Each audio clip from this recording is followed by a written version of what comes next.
Hi family, thanks for watching. So as you can tell, I am all by myself today. We're trying a little bit of a different recording format. When we usually do these videos, it's after work, after our kids' bedtime, and sometimes we're tired. We have to coordinate when we can do these. And so this particular recipe that we're going to go over today required quite a lot of prep work. So we actually filmed it on like a weekend and kind of went through the series of all the steps. And now I'm just going to kind of go over what we did, basically do like a voiceover for everything by myself because it's a great time. Everybody's at work and school. But overall, this was a pretty cool project. And I'm excited to kind of go over in this video with you on how we did it and how it turned out.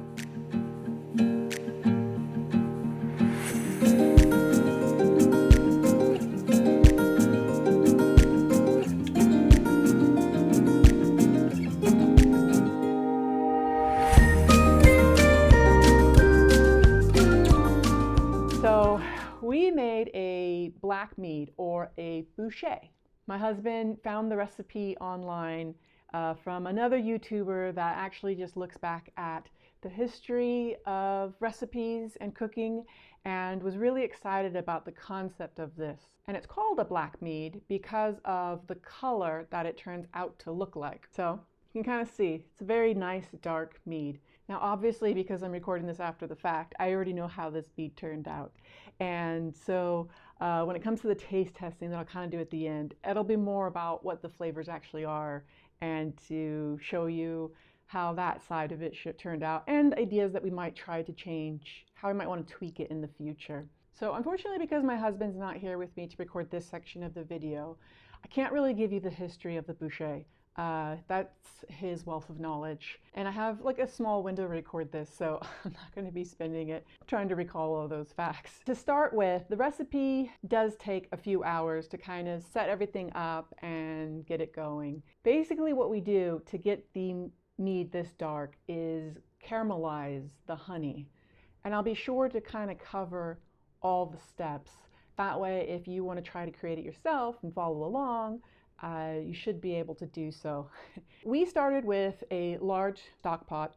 Ours is about 8 quarts or 8 or 7 liters, I think. It's a nice thick kind of stainless steel one that we have. And we poured about 1 kilo or over 2 pounds of honey into it. Now, we had a really hard time trying to remember exactly how much honey weighs. We kind of looked up this conversion chart that I have on my refrigerator of exact measurements and converted everything to cups. But it basically came out to 1 kilo, or I don't even know what that is, and about 1 kilo. And one thing I should say is we started actually with our late harvest honey. Now, we probably harvested this honey ourselves a little too late, and we ran into some troubles with our bees, which is a different video altogether. But we never even bottled it individually. We just kind of threw it into this giant bucket, and you can still see there's some still, I don't know if the camera will pick it up, but there's still about that much left in it. And we've been slowly taking out as we've had different recipes. But we wanted to use the late harvest honey specifically for this recipe because the difference between like an earlier spring harvest is that tends to be a little runnier and sweeter almost, whereas the darker honey that kind of comes in after late summer, that stuff is usually like a little more thicker and has a lot more complex flavors as a result. We happen to have a propane stove and we set it to about medium heat. I should point out, honeycomb, all that stuff is flammable, so do take care. It's much more flammable than sugar. I wouldn't go above medium heat.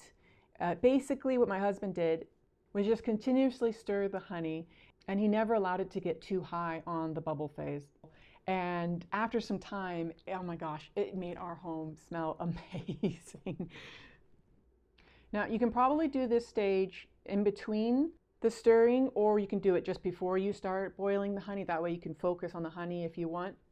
But basically my husband Took about 5 grams of fresh ginger. We got an actual like ginger from a garden, chopped it up into nice kind of fine pieces. And then we got about 5 grams of grains of paradise. Now, he bought this stuff online. I'm not particularly convinced it has a smell. It's somewhat a sweet peppery, but it's so mild. I've never experienced or smelt this before, so I don't know if these are just old and the flavor's gone off a bit, but 5 grams of this that may or may not have enhanced the flavor of the batch, but he did insist on using it, so it was 5 grams of that, and then just 2 grams of whole cloves. You don't want to go too crazy on the cloves because they will kind of overpower the whole brew. And you're going to even be taking out these spices after about 2-3 days anyways, which I'll get to again later. And then he took all of those spices. We have a mortar and pestle, and he just kind of lightly grinded them down. He didn't go too crazy with it. It's more just the idea to get the aromas and the flavors to release. You don't want to get too fine of a grind, because then the next step we did was we put it into these loose leaf tea bags that I happen to have, so that we can then be able to take them out. I'm sure you can buy brew bags as well. I just happen to have these on hand. And you can do these recipe in like increments, like if you don't want it to be too dark, you can stop after 15 or 30 or 45. You can go up to an hour, I think, is what I originally saw the recipe, but we just chose 45 minutes because we didn't want it to get super bitter. But it was really fascinating because even after like 15 minutes, you could really see how the color had changed. And we basically kind of stopped every increment of 15 minutes to just see the progression of the color of the honey. And after 45 minutes, the honey darkened to this beautiful, nice, rich black color. And I have to just preface here that I'm super glad both my husband and I are into this hobby, because I personally wouldn't have had the patience to have stood by our stove for those 45 minutes and constantly stirred it. But he is a methodical, patient individual, and I just gotta say I'm grateful for it. So after that, we turned off the heat, we got some boiling water and poured in about an additional 2 liters. And then we kind of stirred all of that in. We transferred everything to our wide mouth carboy. And in hindsight, we probably should not have done that over the stove directly, but in the sink, because of course we made a giant mess and had to go back and clean up all of the stuff that spilt.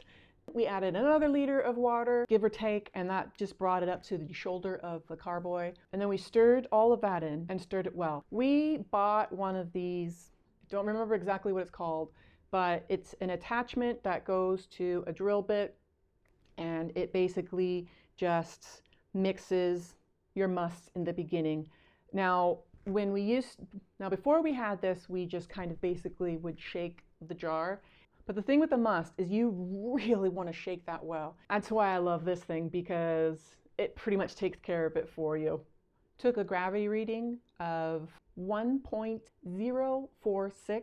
Now, we're kind of inconsistent about when we do our gravity reading. I have read online that you should be doing the gravity reading before you add the yeast and fruits. Now, in this recipe, we're using Lalvin D47 as our yeast.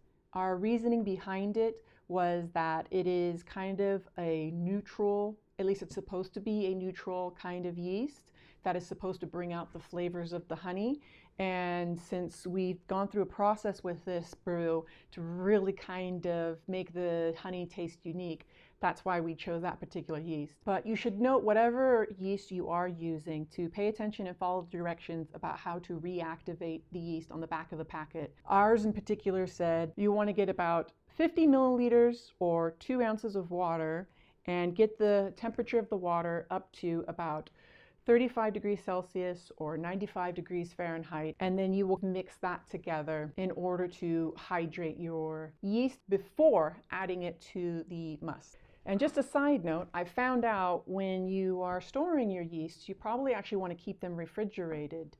Some of them have quite a long shelf life, others don't, so just pay attention to those. but we always store ours in the fridge. So we almost always forget the Fermaid O because we keep that too in the refrigerator. And the reason that we started using it is because we learned that honey doesn't have any natural tannins. Yeasts need that to be able to feed themselves, to latch onto. To kind of make sure that your yeast is healthy and consuming the sugars, you'll want to add tannins into a batch or a must. There's different types of Fermaid. There's Fermaid K, I don't remember all of them, but we just bought Fermaid O because it stood for organic, and that's just the one we use on a regular basis. Last year, when I was doing our 7 yeast test, I went through the painstaking steps of measuring out what 1.5 grams of Fermaid O would be in a measuring spoon, and forgot to write it down. Our scale isn't sensitive enough, so it was really quite an arduous process, and I kind of really want to kick myself for not remembering to record that information. If you know how much 1.5 grams would be in teaspoons or even in milliliters, could you let us know? Because I don't really want to go through that effort again. But we kind of guessed that it was around 3 milliliters, so we just scooped out 3 milliliters of Fermaid O and added it into the batch. If you look at the instructions of the Fermaid O, you'll see that it says 1.5 grams per gallon. And then the original recipe called for wood chips, and it didn't specify what kind. I decided to do applewood chips because the area we live in has a lot of apple trees and groves, and since we were using our own honey, I thought the flavors might go well together. And then we tied a string to the spice bag we made earlier with the intention that we would basically let the string hang out of the container so that we can easily reach for it and pull it out in the few days that we needed to. But agreeably, that actually probably wouldn't recommend. I would just put the bag of spices into the must. As we found out when we went to go retrieve it the next couple days, the gases, when the must is off gassing, it kind of inflated the bag anyways, and it sunk to the top, and the string just made it difficult to get a good seal on the container. And at first we didn't know if it was bubbling because of the string or because the yeast was dead. Whatever you put your spices in, whether it's a tea bag like we did, or it's a cheesecloth or a brew bag, you should be able to just put it in the must and it will be easy to pull out and fish out later. And I think it was the 3rd day that we removed our spices. Now, when we usually do a brew, we let it sit for a week or 2 for the initial phase. Because for example, when we're doing our blueberry batch, we don't want the fruits to mold and kind of destroy the whole batch. With the cloves especially, they're so strong that you definitely want to get in there and get out. You don't have to re-rack or anything like that. Just pop it open, pull out the bag of spices, and let it continue doing its thing. As it was, we did our first re-rack after a week of letting the brew sit, and took our gravity reading at that point and found out we were at about 5% alcohol, and took a few sips and were really shocked at how unique and different it tasted. Essentially, the best way I could think to describe it is it's like a Guinness. It was kind of like a stout. And it's wild to think in these videos that we are consuming this and enjoying it at week 1. So then we let it sit in our secondary phase and clarify for another 3 weeks. We do take gravity readings in our, I guess you call them tertiary phases, but that's more to just check and make sure that nothing has actually changed and that the yeast didn't basically reactivate. And we've learned over the years to let your brews re-rack at least 3 times and let everything settle a minimum of 2 weeks to help the yeast settle and to get kind of that young mead taste out. So in the 3rd step, we added sparklewood. I could be mispronouncing it. Don't quote me on that. It will help clarify the mead. You can just see how clear this batch looks. And agreeably, it is more for aesthetics. It doesn't change the flavor. So we let the sparklewood sit for a week, and then we went ahead and bottled it. Basically, we had a chance to share this with several family members and friends. And one thing I think we might try doing in the future is carbonizing it, just so that because it does have kind of the beer-like quality and feel, I think the carbonation will just kind of kick it up a step. But so much complex scent. Gosh, it's just, I wouldn't call it a sweet mead. There's a tangy bitterness a bit to it. Definitely has like a chocolatey, I want to say it has a chocolatey taste to it, but it's the caramel. It's just so good. So yeah, if you're looking for kind of a unique, I mean, this would be a brilliant Christmas gift. It requires a lot of upfront work to get this really unique and rich color and flavors, but holy smokes, it is phenomenal. Still don't know what Grains of Paradise is for or how it smells or if it was even necessary in this recipe, but it's in there. But yeah, if this format works, let us know in the comments below. We'll probably try it a few more times, see how it works for us. But thank you so much for watching this video, and please like and subscribe. And we look forward to sharing more of these adventures with you in the future. All right, thanks.